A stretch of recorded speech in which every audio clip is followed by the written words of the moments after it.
안녕하세요 여러분, 반갑습니다. 기업법 66강 시작하도록 하겠습니다.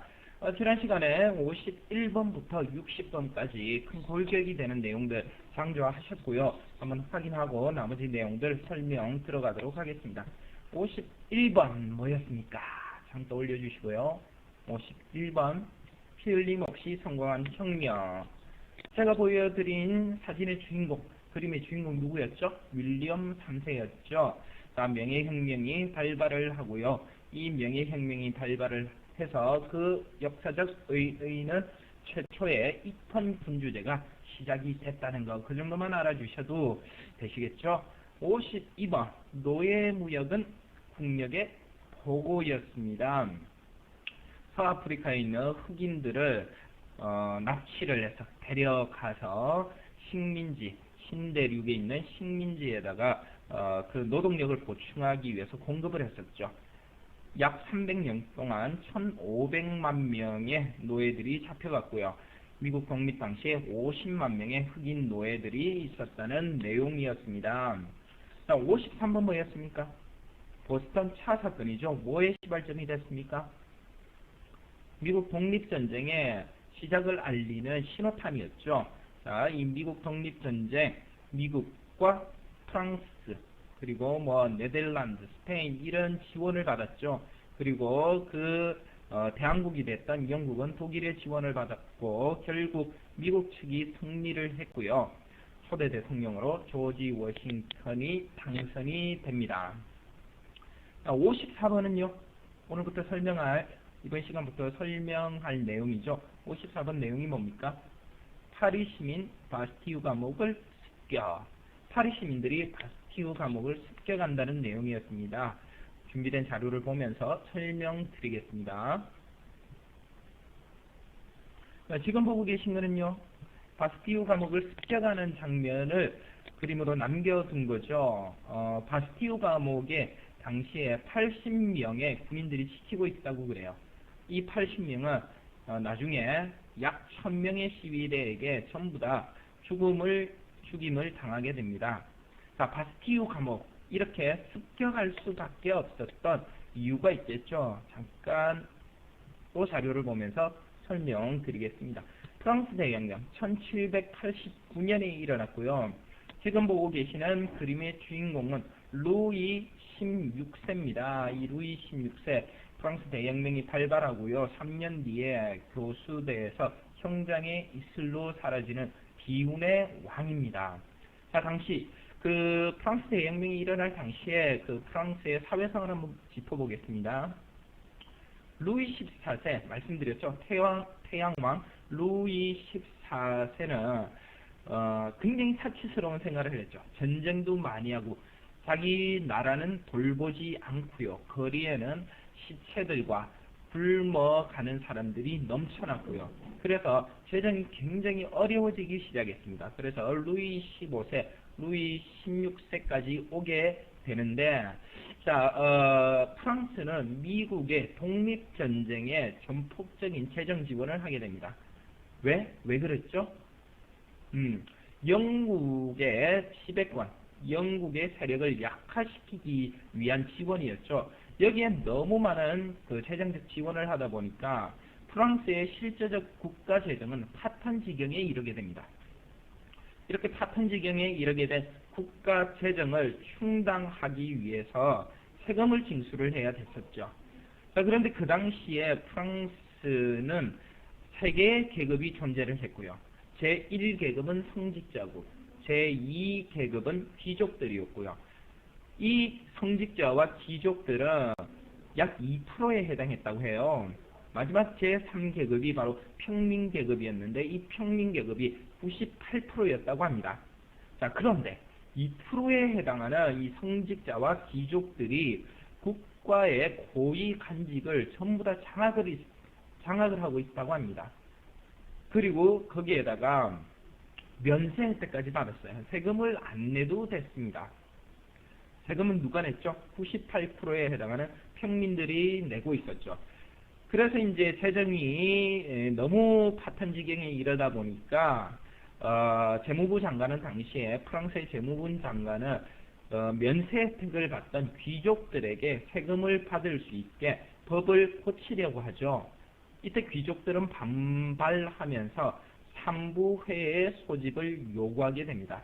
프랑스의 삼부회라는 것은 세계의 그 집단의 대표자들의 모임이죠. 성직자들의 집단, 귀족들의 대표자, 그리고 평민들의 대표자, 이렇게 해서 삼부회가 175년 만에 다시 열리게 되는데요. 이때 성직자들의 대표 300명, 귀족들의 대표 300명, 평민들의 대표는 600명이었다고 합니다. 그래서 이 법안 통과를 위해서 표결에 붙여야 되는데 이 표결 방식을 놓고 서로 다른 대립을 했다고 합니다. 자기가 성직자나 귀족들은 신분이 높기 때문에 더 많은 표수를 보장받고자 했고요. 평민들은 머리수에 따른 1인 1표를 요구를 했었죠. 여기서 문제가 생겨가지고 결국에 이 트러블은 평민들의 대표들이 회의장을 테니스 코트 건물 뒤편으로 옮기고 나서 이 우리들의 요구가 관철이 되지 않으면은 결코 이번 의회를 해산하지 않겠다고 선서를 하게 됩니다.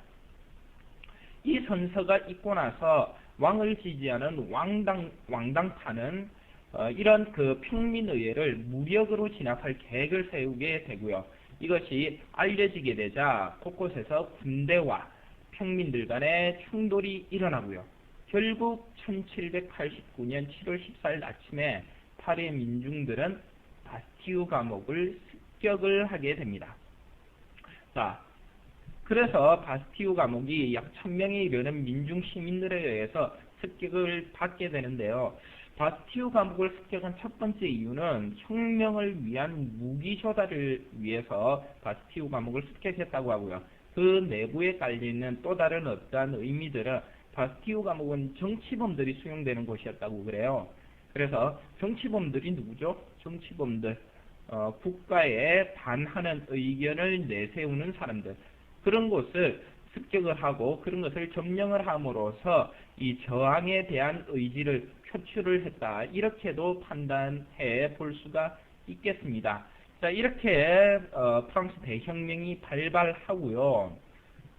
조금 전에 말씀드렸다시피 지금 보고 계시는 루이 16세는 도망을 가다가 자기 아내 마리 앙뚜아네트와 같이 함께 도망을 가다가 점원에 의해서, 음식점 점원에 의해서 정체가 탄로나서 사로잡혔다고 합니다. 이유는 뭐다? 당시 프랑스 동전에 새겨져 있던 인물이 바로 루이 16세의 초상이었다고 그래요. 그래서 점원이 한 번도 루이 16세를 직접 본 적은 없지만 항상 동전에서 보던 사람이 저기 있으니까 저 사람이 루이 16세구나, 도망가는구나. 그래서 체포를 하게 되고요. 1793년에 루이 16세는 단두대에서 처형을 당하게 됩니다. 이렇게 프랑스 대혁명에 대한 내용 여러분들 기억해 주실 거는요. 3부의 정도 기억을 해 주시고요. 루이 16세가 단두대에 처형됐다는 거, 이런 거는 금방 기억해 달라고 말씀 안 드려도 저절로 기억이 되시겠죠. 넘어가겠습니다. 55번 내용 뭐였죠? 여러분들이 암기하고 있는가요? 도구에서 기계로입니다. 도구에서 기계로. 와트의 중기기관 너무 많이 들어보셨죠? 정말 유명한 산업혁명을 일으킨 장본인은 아니고 산업혁명을 일으킨 대단한 물건입니다. 증기기관. 그전에는 수력이나 마력에 의존하던 물레돌리기나 이런 것들을 증기기관이 대신하게 되죠. 그래서 산업혁명을 견인을 하게 되는데요. 이 전기기관의 최초 발명자는 와트가 아니죠. 1705년에 토마스 뉴커맨에 의해서 전기기관이 발명이 되게 됩니다. 이것을 1769년에 기능공이고 기술자였던 제임스 와트가 개량을 하게 되죠. 왜 개량을 하느냐면 1705년에 발명된 토마스 뉴커맨의 전기기관은 에너지 효율이 1% 정도밖에 안 됐다고 합니다. 1%의 에너지 효율이면 굉장히 낮은 효율이죠. 왜냐하면 전기가 뜨거워진 그 통을 다시 식히면 냉각기가 달려있다고 그래요. 식히고 다시 뜨거운 걸 붓고, 식히고 뜨거운 것을 붓고 하니까 에너지 효율이 떨어질 수밖에 없었던 거죠. 그것을 제임스 와트가 1769년도에 식히지 않는, 냉각시키지 않아도 되는 전기기관을 개량을 해냄으로 인해서 열 효율이 상당히 올라갔다고 합니다. 그래서 우리들이 기억하고 있는 것은 제임스 와트의 전기기관을 더 기억을 하고 있죠. 산업혁명을 일으킨 바로 그 기계를 여러분들이 지금 보고 계십니다. 자, 56번 뭐였습니까? 56번. 예. 바로 나폴레옹에 대한 이야기였죠. 나폴레옹이 프랑스의 황제로 등극하게 됩니다. 그 내용 한번 보시겠습니다. 루이 16세가 처형을 당하고 프랑스는 공화정부가 성립이 됩니다. 이렇게 공화정부가 성립이 되고요. 그리고 1795년에 헌법이 제정되면서 총재정부가 수립이 되었는데 이 총재정부는 민심을 얻지 못해요. 민심을 얻지 못하고 있었는데 그 당시에 나폴레옹은 이집트 원정에서도 성공, 그리고 이탈리아 원정에서 오스트리아군을 격파함으로 인해서 프랑스 민중들의 대인기 스타가 됩니다. 이렇게 인기를 얻고 있던 나폴레옹이 바로 1799년에 쿠데타를 일으켜가지고요. 약관의 30살의 나이로 통령정부를 수립을 했습니다. 이 통령은 3명이 있다고 그래요. 제1통령, 2통령, 3통령이 있었는데 2통령과 3통령은 그냥 그 격식만 차린 그러한 자리였고요. 제1통령인 나폴레옹이 그 전권을 다루게 된다고 합니다. 그래서 1799년에 나폴레옹이 제1통령으로 당선이 되고요. 1802년에는 자기 자신이 종신통령의 위치를 확고히 굳히게 됩니다. 종신통령. 죽을 때까지 통령의 자리를 유지한다는 거죠. 독재자 자리하고 뭐 별반 다를 것은 없습니다만은 당시 나폴레옹은 강력한 내정개혁을 실시하여서 민중들에게 엄청난 인기를 끌어냈다고 합니다. 비록 독재 정치를 시작하는 종신통령이었지만 인기는 굉장히 높았다고 그래요. 1804년에 프랑스 민법전을 편찬을 하게 되고요. 다른 표현으로 나폴레옹 법전이라고도 이야기를 하죠. 이 나폴레옹 법전은 세계 여러 나라의 민법전에 큰 영향을 끼쳤다고 합니다. 그해 1804년 12월에는요. 국민투표를 통해서 황제로 즉위를 하게 됩니다.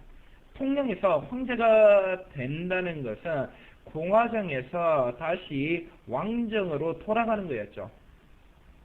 주위에서 굉장히 많이 권유를 했다고 그래요. 황제로 즉위하라고. 그래서 좋다. 국민투표를 통해서 다시 왕정 복고가 인정이 되면 내가 황제에 오르겠다 해서 국민투표를 실시하게 되고요. 당연히 황제로 즉위하게 됩니다. 그리고 1805년에는요. 이탈리아의 왕도 겸하게 됩니다. 자, 이 나폴레옹은 이런 이야기가 있어요. 나폴레옹이 굉장히 존경했던 인물. 혹시 여러분들 생각나시는 인물이 있습니까? 프랑스의 영웅, 정말로 인기가 많았던 과거의 인물. 바로 잔다르크죠. 오를레앙 전투에서 승리를 거두고 영국으로부터 프랑스를 구한 프랑스의 영웅 잔다르크를 나폴레옹이 굉장히 존경했다고 그럽니다. 잔다르크의 그 진치성. 말씀드렸지만 잔다르크는 전투에 있어서 항상 선봉에 섰었죠. 전투에서 백기를 들고 선봉에 서고, 선봉에 서다 보니까 영국군으로부터 화살도 많이 맞았다고 그럽니다. 상처도 굉장히 많이 입었고요. 그럼에도 불구하고 프랑스군을 이끌고 영국을 물리치고요. 이러한 그 잔다르크의 열정, 그리고 프랑스를 사랑하는 마음 그대로를 본받으려고 했다 그래요. 나폴레옹이. 그래서 나폴레옹이 뭐 이런 이야기가 있죠. 지금 보고 계시는 그림 알프스를 넘는 나폴레옹인데요. 저 손짓하면서 나폴레옹이 뭐라 그랬습니까? 메사전에 불가능이란 없다. 왜냐면요, 이탈리아를 넘어서 당시에 이탈리아에 있던 오스트리아군과 전쟁을 하기 위해서는 알프스 산맥을 넘어야 되는데 반대를 했다고 그래요. 주위에서 알프스 산맥을 넘는 게 너무 힘들지 않습니까? 여기서 또 하나 질문할까요?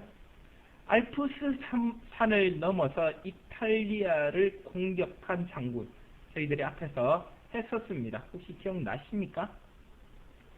그때도 역사를 바꾼 전쟁이었죠.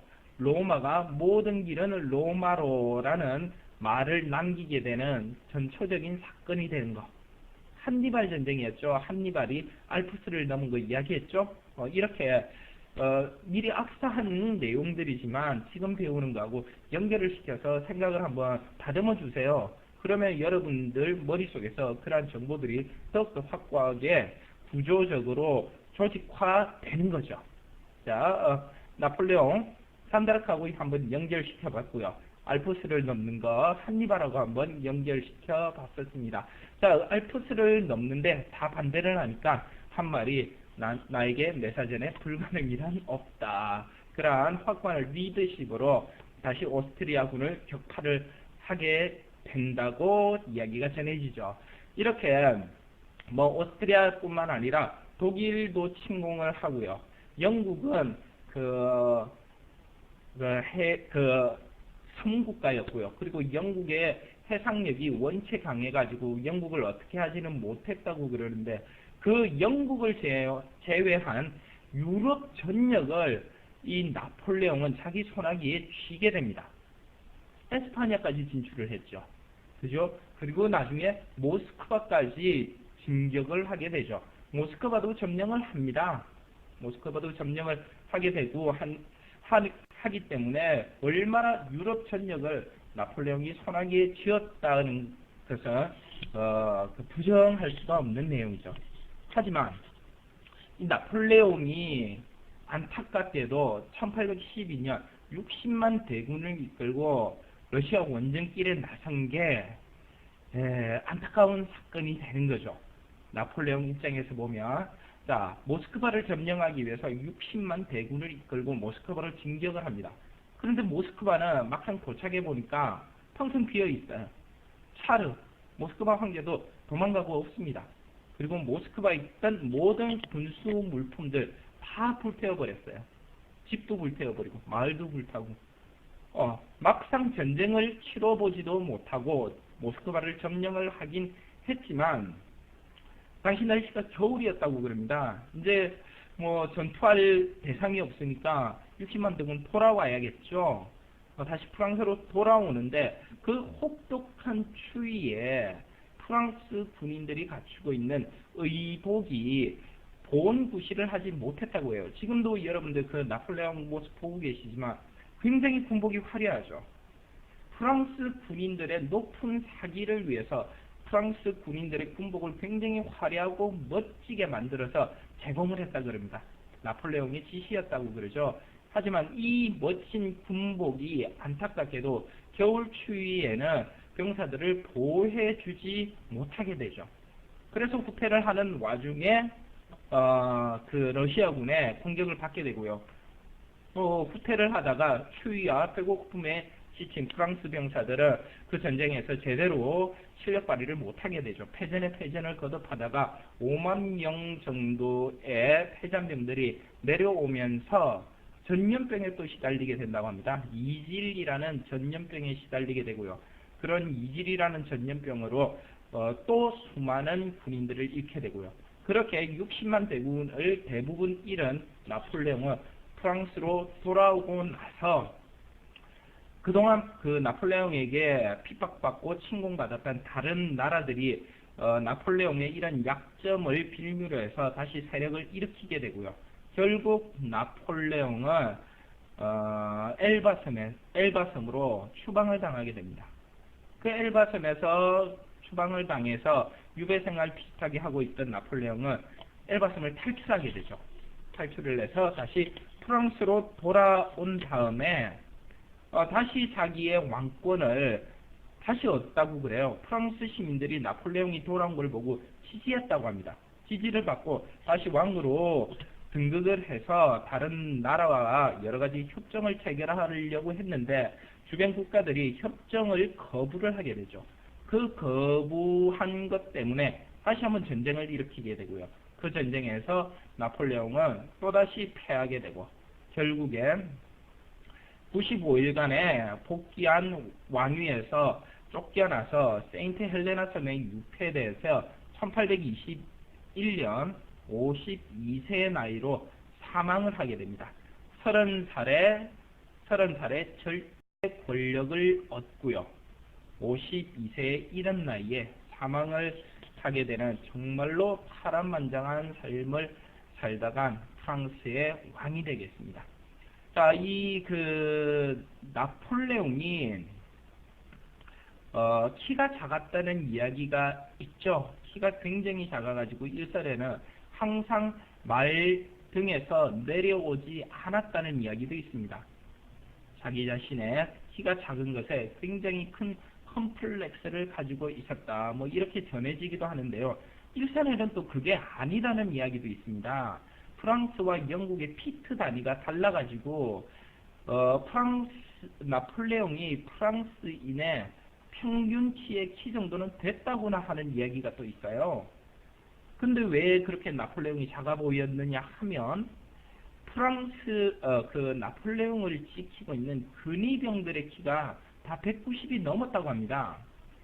자기 주위에 있던 근위병들의 키가 원체 크다 보니까 상대적으로 나폴레옹이 왜소하고 작게 보여가지고 그런 이야기가 퍼뜨려졌다고 하는데 두 이야기가 전부 다 그 설득력이 있어가지고 제가 어느 쪽이 맞는지는 저는 확실하게 말씀드릴 수가 없어요.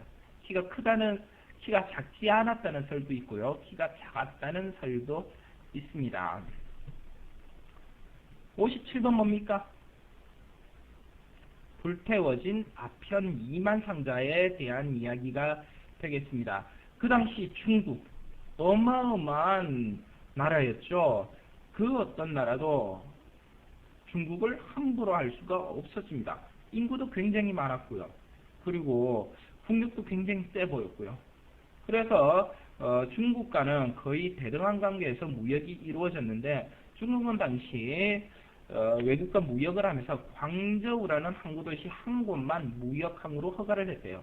다른 곳에서는 영국이나 프랑스의 무역성들이 무역을 할 수가 없었다고 합니다. 한 곳에서만 무역을 허락을 했기 때문에 그렇게 대등한 관계에서 무역을 했는데요.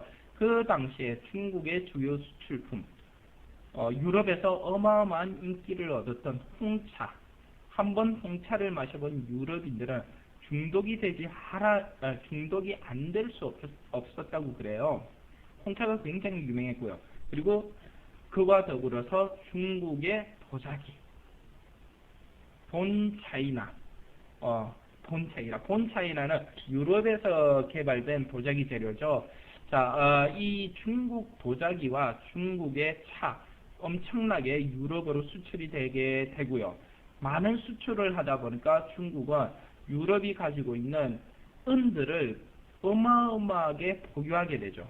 당시 거래했던 화폐가 은으로 거래를 했다고 합니다. 무역을 할 때. 그래서 은은 많이 들어오고 유럽은 결국 중국과의 무역에 의해서 상당한 적자를 면할 수가 없게 되는 거죠. 이렇게 적자를 면할 수가 없는 상황에서 이러한 무역 불균형을 해소할 수 있었던 유일한 상품이 바로 아편이었다고 합니다. 당시에 두 가지 품목이 무역에 제재를 받지 않았다고 하는데 하나는 아편이었고요. 하나는 면이었다고 합니다. 면직물을 만들 수 있는 재료가 되는 거죠. 그런데 중국 자체의 면직물의 품질이 상당히 좋았기 때문에 유럽 상인들이 면을 중국에 파는 것은 이득이 거의 없었다고 그래요. 남은 거 하나밖에 없지 않습니까? 아편.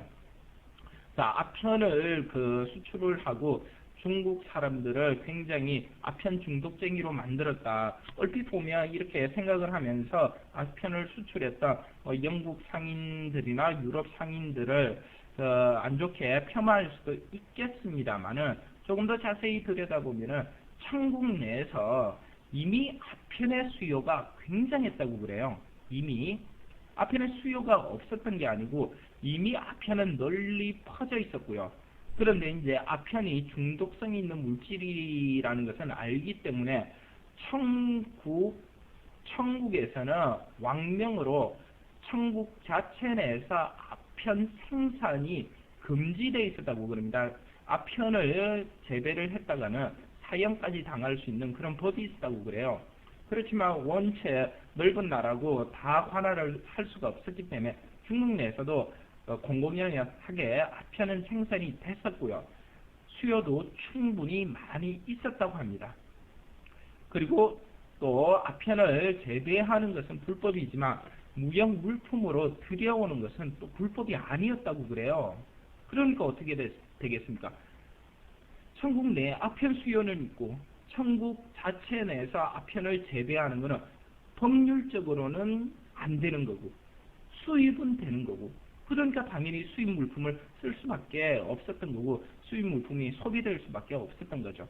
그래서 수입 아편이 소비가 되는데 여기서 또 그 엎친데 덮친격이라고 수입 물품으로 들어왔던 아편의 질이 중국에서 생산되는 아편보다 훨씬 고급품이었다고 합니다.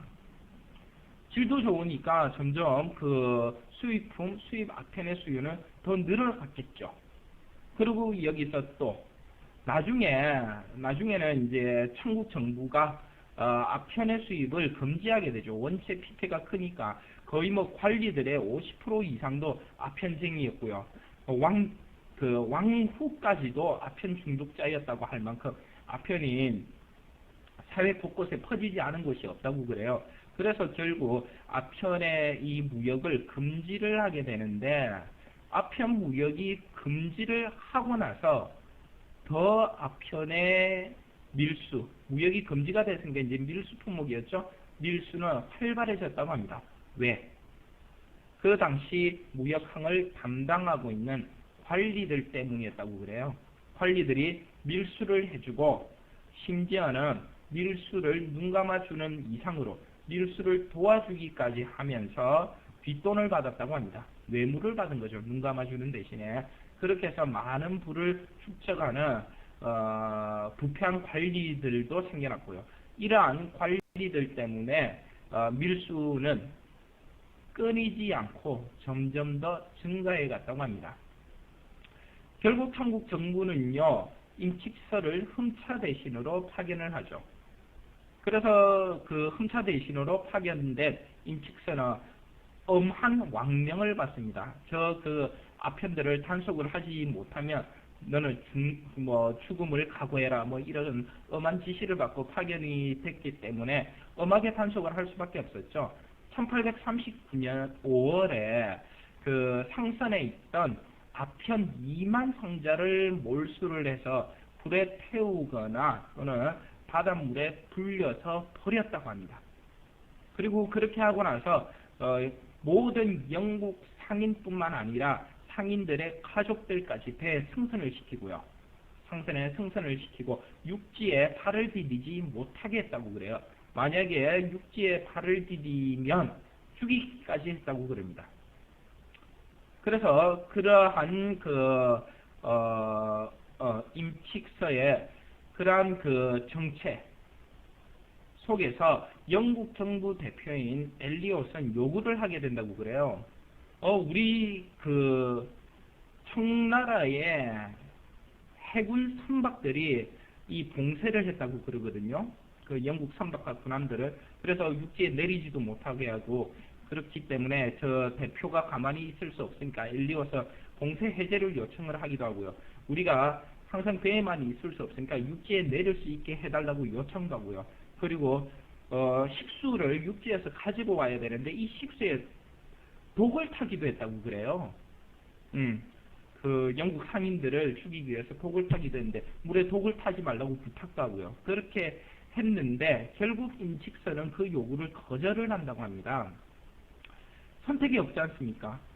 그 배후에서 죽을 수도 없으니까. 결국, 엘리엇은 영국 군함에게 명령을 해서 영국 군함은, 천국 그 전함에게 포격을 가하기 시작하죠.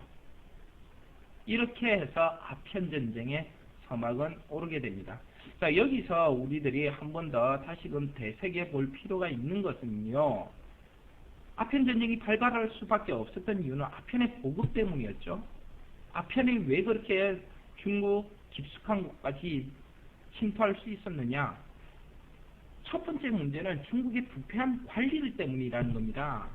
그들이 눈 감아주지 않고 그들이 단속을 하려고 하고 그들이 밀수를 눈 감아주면서 부를 축적하려고 생각하지 않았다면 중국이 아편 전쟁을 일으킬 만큼의 사건의 전개는 일어나지 않았다는 거죠. 그죠? 자, 이렇게 아편전쟁, 1차 아편전쟁에서 천국이 패하게 되고 이때 홍콩은 99년간 영국의 식민지로 주게 되고요. 그리고 불태운 아편 2만 상자에 대한 배상금 물게 되고요. 그리고 하나의 항구만 개항하고 있었는데 5개의 항구도 개항하기에 이르게 됩니다. 1차 아편전쟁 이후에 2차 아편전쟁도 발발하고요. 2차 아편전쟁에서 중국이 패하게 됨으로써 중국은 잠자는 호랑이에서 종이 호랑이로 그 명예가 실추되게 되죠. 아시아의 최강국이라고 평가를 받았었는데 사실은 그게 종이 호랑이였다. 이런 평을 받게 됩니다. 자, 넘어가겠습니다. 58번 뭡니까? 지상천국을 건설하려는 홍수전입니다. 지상천국, 상어 등 위에 하나님과 천사들이 내려와서 지상천국을 건설하고 있죠. 자, 홍수전 정말 재밌는 사람이에요. 자기 꿈꾼 거 가지고 태평천국이라는 나라를 건설한 중국인입니다. 내용 잠깐 보겠습니다. 홍수전이라는 사람이 계속 그 관리에 도전을 했다고 그래요. 우리나라로 치면 과거시험. 그런 과거시험에 4번 계속 연달아 낙방을 하고 그게 화가 치밀어가지고 알아눕기도 하고요. 그래서 이제 그 알아눕고 있는 동안 잠을 자게 되는데 그 꿈속에서 산신령 같은 사람을 만난답니다. 산신령 같은 사람을 만나가지고 그분에게 뭐 지팡이 같은 거 이런 거 받는데요. 그런 거 꿈을 꾸고 나서 나중에 그 유럽의 선교사를 만나서 기독교에 대한 이야기를 듣게 된다고 합니다. 이야기를 들어보니까 자기 꿈속에 나와서 자기한테 지팡이를 주고 계시 비슷한 걸 내려선 사람이 하나님 같아요. 야훼 같아. 자기 생각에. 그래서 그렇구나. 이게 바로 그 야훼가 나한테 계시를 내린 거구나. 그렇게 믿음을 가지게 되고요. 자기가 태어난 고향에서 포교를 하는데 고향에서는 별로 호응을 얻지를 못합니다. 그래서 고향을 떠나서 포교 활동을 계속하면서 누구 다 종교가 다 그렇죠. 자기 자신이 태어난 고향에서는 그렇게 크게 발복을 못했죠. 어떤 종교라도 그렇죠. 그래서 타지에 가서 포교 활동을 계속하고요. 홍수전은 점점점 세력을 키워나가게 됩니다. 이렇게 주장을 합니다. 나는 하나님의 둘째 아들. 첫째 아들은 누굽니까? 예수죠, 예수. 자기는 하나님의 둘째 아들이고요. 예수는 그러면 자기한테 뭐가 되죠? 형제죠. 나는 예수의 동생이다. 이렇게 이야기를 하면서 그 당시에 중국은 유일신 사상이 아니죠. 중국 얼마나 다신 겁니까? 그러면서 기독교를 바탕으로 한 유일신 사상을 가지고 포교를 하고요. 자, 이때 중국 사회상 자체가 어땠었습니까? 그 전에 아편전쟁이 있었죠. 아편전쟁, 1차 아편전쟁에서 패하게 되고요. 2차 아편전쟁 기간이었고요. 지금이. 그리고 1차 아편전쟁에서 패하면서 막대한 배상금을 물어야 되니까 국가에서 뭐 돈이 없으니까 세금 걷어서 낼 수밖에 더 있습니까? 그런데 이때 그 아편전쟁으로 인해서 세금을 막대하게 거두어가는 주 지역이 중국의 동남 해안부 서민들이었다고 그래요. 굉장히 세금으로 많이 뜯겼다고 그럽니다. 거기에서 홍수전이 포교를 하니까 정부의 반감을 가지고 있던 그 시민들이 홍수전의 태평천국의 일원이 되어가는 거죠. 그리고 또 여러 곳에서 일어났던 그 반군들이 이 비적들 또한 홍수전의 태평천국에 가담을 하고요. 그렇게 해서 이 홍수전이 어마어마한 군사력을 갖추게 된다고 합니다. 천국에서는 왜 진압을 하지 못했을까요? 1차 아편전쟁에서 패배, 그리고 2차 아편전쟁이 진행 중이었기 때문에 발생하고 있는 이 태평천국의 난을 쉽게 평정할 수가 없었던 거죠. 전력을 한 곳에 집중할 수가 없었으니까 그 틈을 타서 태평천국이 건국이 되게 됩니다. 자, 1853년 이 태평천국군은 난징을 함락을 시키고요. 함락을 시킨 다음에 난징을 천경이라고 명칭을 변경하고 태평천국의 수도로 삼습니다. 이 당시 태평천국군이 20만에 이르렀다고 합니다. 어마어마한 숫자죠. 자, 이렇게 건국된 태평천국은요, 유럽에서 굉장히 관심을 갖고 볼 수밖에 없었겠죠. 기독교 국가가 중국에 건국이 된 겁니다. 관심 있죠. 유럽은 전부 다 기독교니까. 그죠? 관심 있게 보고 했는데, 아무래도 안 되죠. 왜냐하면, 홍수전은 유럽에서 보면 이단입니다. 이단. 화형시켜도 되는 이단의 교리를 설파하죠. 왜? 자기가 하나님의 둘째 아들이고 예수의 동생이라고 말하고 다니니까 그렇죠. 자, 그래서 유럽은 저 이단 녀석을 도울 수는 없죠. 그죠? 자, 이단 녀석을 도울 수는 없으니까 태평천국을 평정하는데, 태평천국을 없애버리는데 지원을 하게 됩니다. 천국을 지원을 하고요. 결국에 1864년 7월에 태평천국은 그 당시의 수도, 자기의 수도인 청경이 함락을 당하게 되고요. 뭐 다행인지 불행인지 모르겠습니다만 이 함락 당하기 6개월 전에 1864년 1월에 홍수전은 면접 병사를 합니다. 자, 이렇게 중국에서 일어난 태평천국운동, 지상천국을 건설하는 거죠. 모든 사람들이 공평하게 나누어 갖는 겁니다. 그러려면 어떻게 해야 되죠? 귀족들이나 관료들이 가지고 있는 토지를 빼앗아가지고 농민들에게 공평하게 나눠주는 거. 그죠? 그런 거지 않습니까? 그리고 계급사회 없는 거. 자, 좋습니다. 여기서 제가 또 하나 질문하겠습니다. 홍수전이 일으킨 태평천국의 운동, 그리고 세력을 만들기 위해서 내세웠던 이렇게 그 공평한 사회 개념. 우리가 세계사를 공부하면서 이전에 한번 서양에서 이런 사람이 나왔었어요. 사회개혁가. 물론 그 농민복리에는 실패했지만 1년 만에 죽임을 당했죠. 누구였습니까? 기억나십니까? 삼시대장에 있어요. 삼시대장. 한번 떠올려보세요. 한번 생각해보세요. 삼시대장.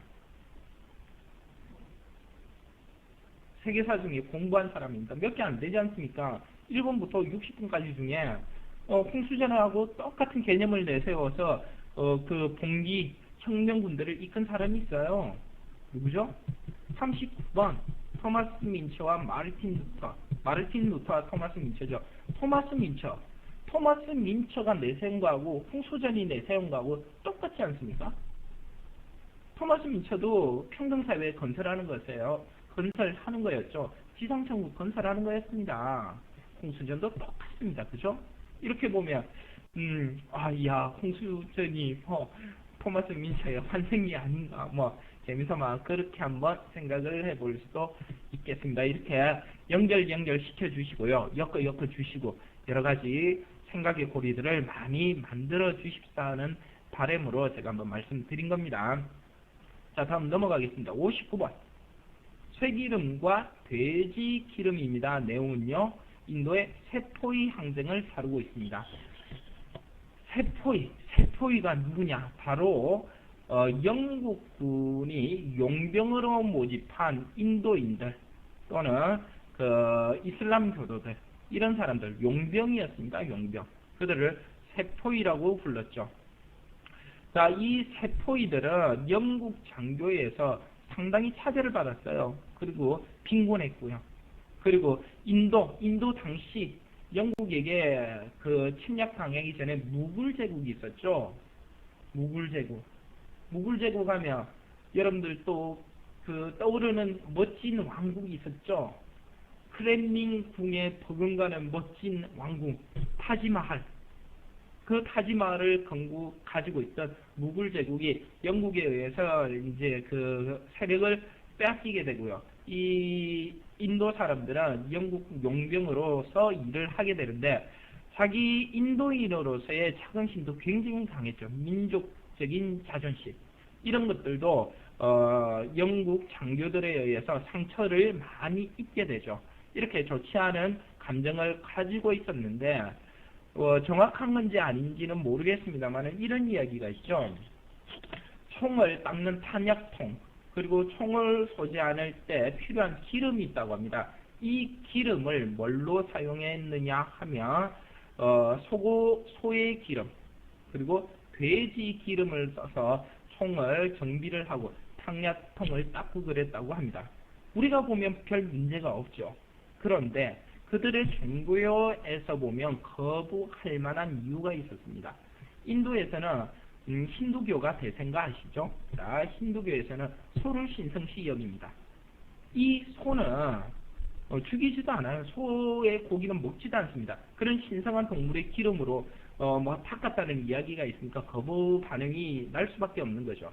그리고 이슬람 교도들, 파키스탄 이쪽의 이슬람 교도들의 용병들은 어땠을까요? 돼지 기름으로 또 닦았다고 말씀드렸죠. 돼지, 그리고 비늘 없는 생선. 돼지는 너무 더러운 짐승이고요. 비늘 없는 생선은 어떤 건지 모르겠습니다만 이 두 가지는 이슬람 교도에서 금하는 신성들이라고 합니다. 안 좋은 의미에서. 소는 신성시하는 의미에서, 돼지나 비늘 없는 생선은 나쁜 의미에서 이렇게 거부하는 그러한 동물들이었는데 이 돼지 기름으로 닦았다고 하니까 이슬람 교도들은 또 반발하게 되고요. 인도는 인도대로 이슬람 종교를 가지고 있는 용병들은 이슬람 교도를 가지고 있는 종교들 나름대로의 거부 반응이 일으키게 되는데 이때 그 세포이들이 영국 장교들에게 항명을 해서 작은 반란을 일으킨다고 그래요. 작은 반란을 일으키는데 결국 진압이 되고 이들은 항명죄로 10년의 중노동형을 선고를 받게 되는데 이게 발단이 된다고 합니다. 여기저기서 이제 영국군에 대항하는 항쟁이 일어나게 된 거죠. 자, 이 세포의 항쟁이 성공을 했다고 해요. 델리를 장악했다고 합니다. 왜 장악할 수 있었느냐? 당시에 델리에 있던 군인들이 대부분 98%가 용병들이었다고 합니다. 그러니까 자기들이 거의 있는 도시에서 자기들 항쟁에서 장악하지 못할 리는 없겠죠. 그래서 델리를 장악하고 무굴 제국의 복권을 선언을 했지만 영국 군들이 또 그 네팔의 용병들을 앞세워가지고 자기들도 그 지원군을 파견을 하기로 합니다만은 네팔의 용병들을 앞세워가지고 이 세포의 용병들을 굉장히 잔인하게 진압을 하고요. 잔인하게 죽여버렸다고 그래요. 다시는 이런 반란이 일어나지 못하게 하게끔 하는 본보기였겠죠. 그래서 이 네팔의 용병들은 지금 또한 네팔에는 많은 젊은이들이 영국의 용병으로 지원을 하고 있죠. 굉장하더라고요. 이 네팔의 용병들의 용맹성이 엄청나게 뛰어나다고 합니다. 그 산악지대에서 훈련을 쌓은 튼튼한 체력과 정신력으로 그 군사로서의 어떤 작전을 수행하게 되면 그 어떤 나라 사람들도 따라올 수가 없었다고 그래요. 자, 그건 약간 빗나간 이야기고요. 지금 여러분들이 보고 계시는 이 사진은 이렇게 잡힌 세포이들이 어떻게 차단되는지 그걸 나타낸 그림입니다. 대포에 묶어 놓고요. 제 앞에 보이는 사람 대포 앞에 이렇게 묶여 있죠.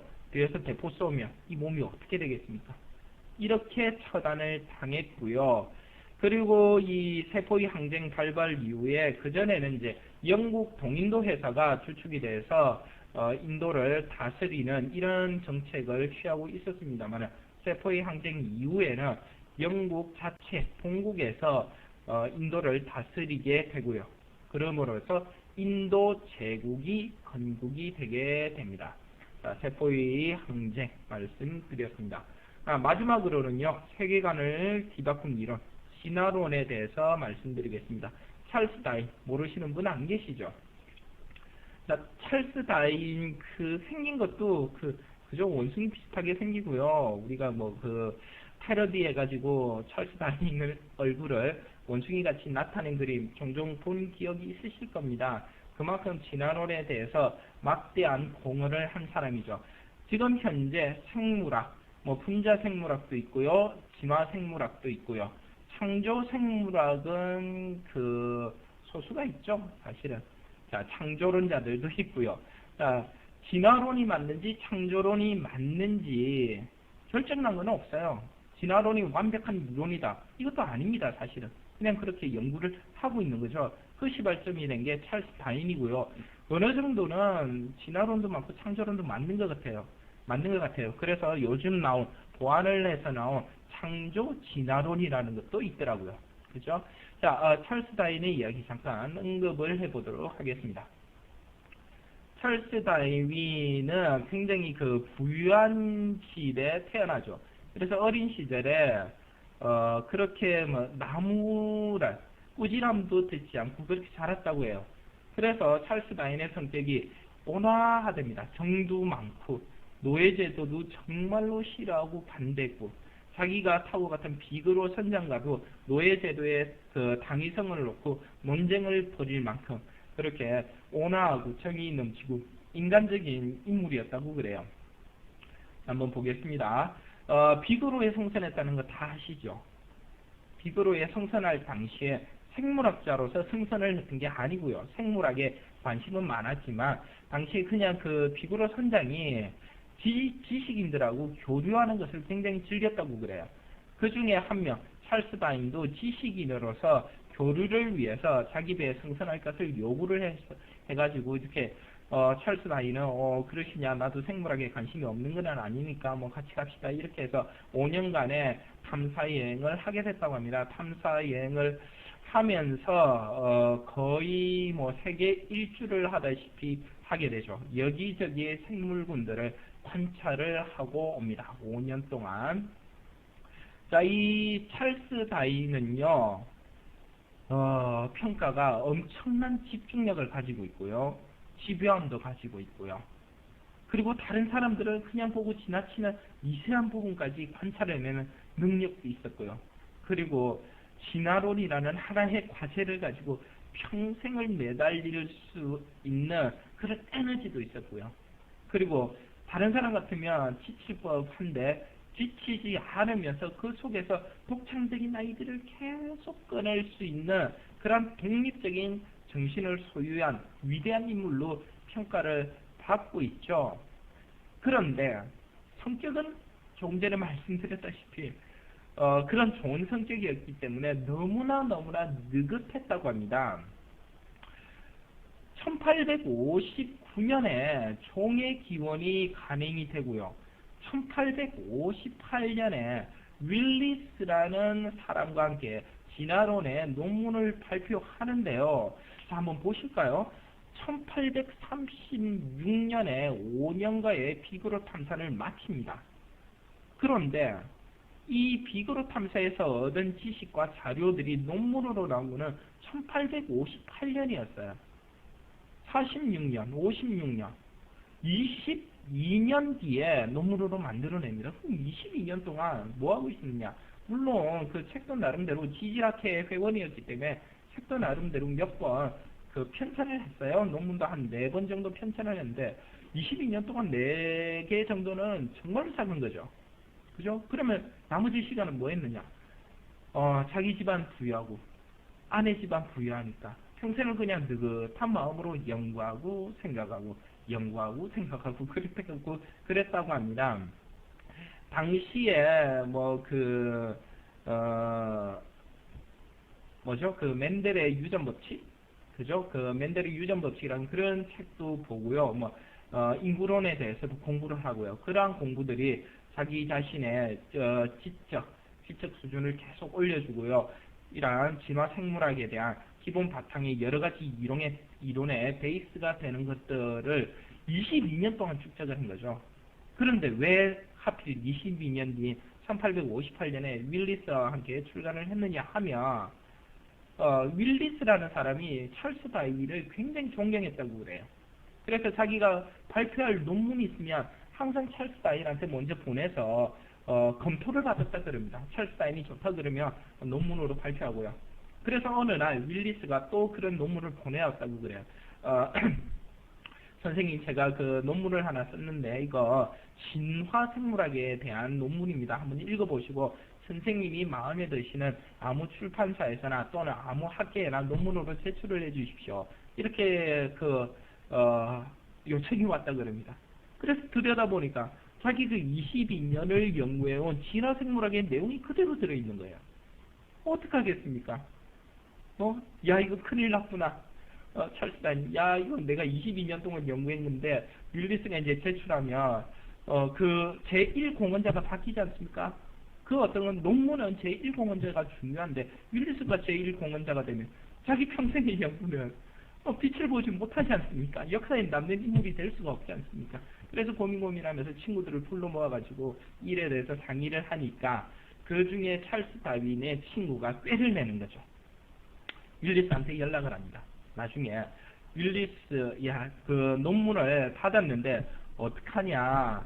찰스 다윈이 이미 논문을 제출하고 나서 너의 논문을 받게 됐구나. 야, 이거 어떻게 해? 찰스 다윈이 이제 논문을 다 써가지고 이제 제출할 차인데 네가 한 발 늦었구나. 이렇게 이야기를 하게 됩니다. 윌리스한테. 그러니까 어떻게 하겠습니까? 윌리스가 그렇습니까? 그렇게 할 수밖에 없지 않습니까? 그렇게 해가지고 3일인가?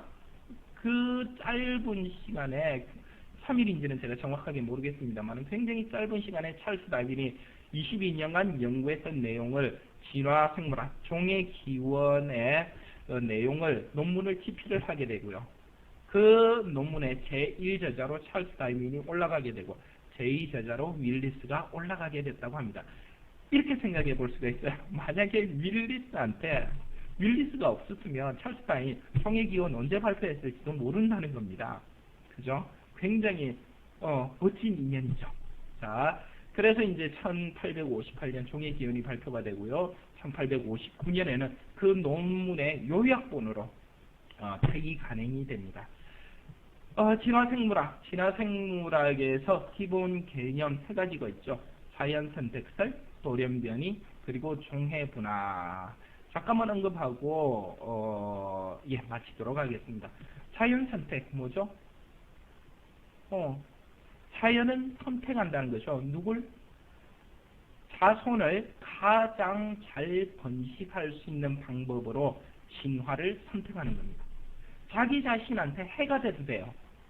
내가 예를 들어서 빨리 암에 걸려 죽어도 상관없습니다. 대신에 자손만 많이 번식시킬 수 있다면 그게 바로 자연선택설이고요. 돌연변이설은 확률적으로 유전자가 섞일 확률이 더 클 경우, 그러니까 이런 거하고 똑같습니다. 세상에 있는 모든 사람들이 자손을 낳는데 2명이 결혼해서 2명만 낳는데 한 사람은 남자를 낳고 한 사람은 여자를 낳고 이 확률만 그대로 지켜진다면 유전자의 변이는 일어나지 않는다고 보는 거죠. 그렇지만 이게 일어날 수 있는 확률은 없다는 거죠. 2명 낳는 사람도 있고 3명 낳는 사람도 있고 자손을 못 두는 사람도 있고 그렇지 않습니까? 그러다 보니까 유전자는 섞이게 되고요. 이 섞이면서 조금씩 돌연변이가 발생하게 되는 거죠. 큰 돌연변이는 직접적으로 생명체에 영향을 주어서 그 생명체의 그 생명을 유지하는 것을 파괴해버리지만 돌연변이가 작게 생겼을 때는 우리 그 생명체의 자생력에 의해서 그 발생한 돌연변이를 해결하려는 생물학적 반응이 일어나는 거죠. 그러면서 돌연변이 된 어떠한 청질은 누적이 되는 거고요. 이렇게 청질이 누적이 돼 간다는 것이 나중에 그 종의 분화를 일으킨다는 그런 전제 조건이 된다고 합니다. 그리고 마지막으로 이렇게 돌연변이의 그 유전적 성질이 누적이 돼서 종의 분화가 일어나게 되면은 다시는 그 분화가 일어난 종들의 유전자는 함께 섞이지 않게 된다는 개념이 바로 종의 분화에 대한 개념입니다. 예를 들어서 유인원에서 우리 인류가 나오고요. 그리고 침팬지가 나왔죠. 침팬지하고 우리 인류는 98%, 99% 유전자가 똑같다 그러죠. 자, 이렇게 인류와 그리고 침팬지, 영장류 이렇게 종의 분화가 되게 되면 두 종은 유전자가 섞일 수 없는 거죠. 자손을 둘 수 없다는 개념입니다. 이렇게 그리고 침팬지가 다시 진화를 해서 인간이 될 수 있느냐? 그것도 없다는 거죠.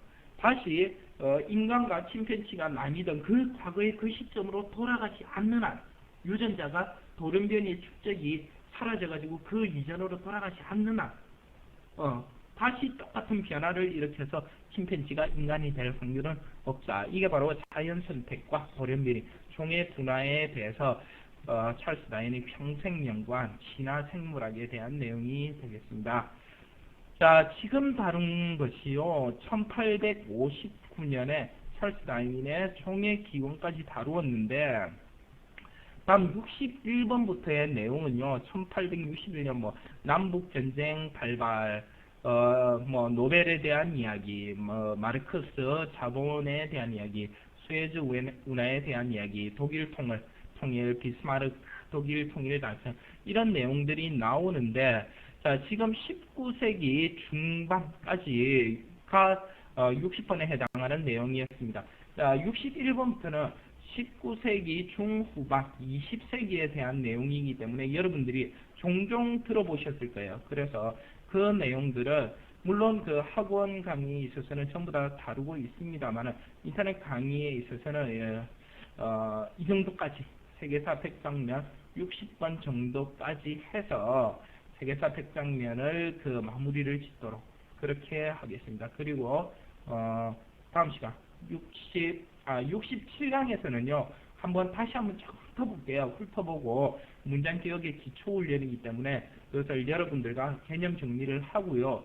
67강, 68강부터는 그 헌법조문을 한번 기억을 해보도록 하겠습니다. 헌법조문을 기억하는 방법이, 헌법조문을 기억하는 것이 아마 세계사 100장면을 기억하시는 것보다 쉬울 거예요. 아셨죠? 그러니까 세계사 100장면 다시 한번 문장 기억 훈련에 시작이 되는 거니까 중요 단어 핵심 뽑아가지고 머릿속에서 이미지로 처리하는 거, 이런 거 다음 시간에 67강에서 정리를 하도록 하겠습니다. 자, 66강까지 여러분들 복습하실 분 꼭 복습해 주시기 부탁드리겠습니다. 이야, 지금까지 그 마련한 강의 중에 제일 긴 시간이었어요. 장장 58분에 이르는 시간입니다. 자, 수고하셨고요. 수업 마치도록 하겠습니다. 차렷, 경례, 수고하셨습니다.